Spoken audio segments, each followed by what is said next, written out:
this is just sort of a cross-cutting, revolutionary type of legislation. The United States is one of the few member states that sit in the company with countries like Iran and Tonga. How CEDAW can be used as a mechanism to advance gender equity. My name is Junemarie Justus, and I've been a part of Women's Intercultural Network for about 15 years. CEDAW stands for the Convention on the Elimination of All Forms of Discrimination Against Women. And it's a United Nations treaty that's been ratified by almost all of the member states of the United Nations. Unfortunately, the United States is one of the few member states that has not ratified CEDAW, and they sit in the company with countries like Iran and Tonga and others who have extremely repressive norms around gender equity. And women's rights activists all around the world are very familiar with CEDAW. Unfortunately, in the United States, women are not as familiar with it. But there has been a lot of momentum to generate attention and to understand how CEDAW can be used as a mechanism to advance gender equity across all of the areas of concern that were mentioned in the Beijing Platform for Action. So CEDAW is something that WIN has taken under their purview to educate local communities and to inform policies and coalitions and how they can advance gender equity at the local level. In 2015, when I was serving as a delegate to the UN Commission on the Status of Women, there was an organization there, and they had delegates who had come from Mali.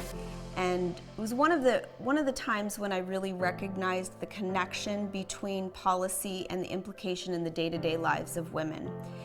And it was at that commission that it was announced that Mali had just abolished child marriage. And that progress was made as a direct result of their adoption of CEDAW and their implementation of CEDAW.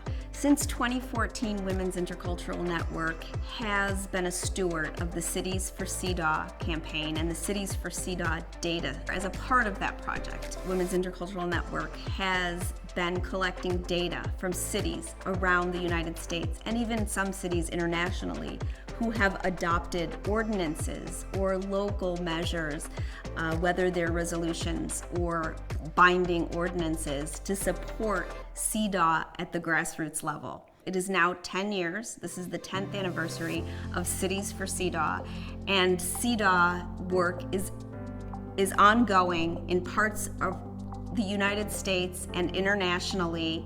In the United States here, there are more than 80 jurisdictions that are now working on CEDAW legislation.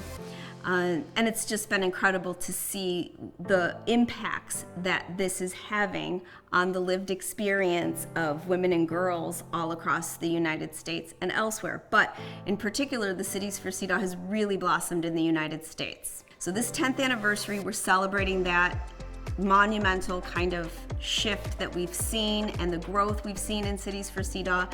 And we're excited that we're partnering now with the Women's Funding Network to try to create an open source data portal for this data to live and grow organically, and people can contribute to it. Then we're going to continue to see greater efficacy in the legislation that we pass and in the implementation of CEDAW, in the oversight bodies, and in funding and how we fund this work. Because we know that part of the problem with funding gender equity is that the data is not disaggregated. So there's a very strong push to disaggregate data around gender. So whether that's issues of violence against women or economic injustice or a myriad of other issues that are all covered in a very simple framework, which is the CEDAW framework, this is just sort of a cross-cutting, revolutionary type of legislation.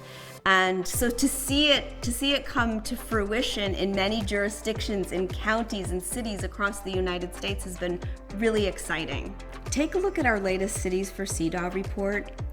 It's a wonderful example of the work that goes on behind the scenes to capture the movement for gender equity in the United States and beyond. This report helps to address what we're seeing as a huge gender data gap. And it does so by collecting disaggregate data by geographic regions locally.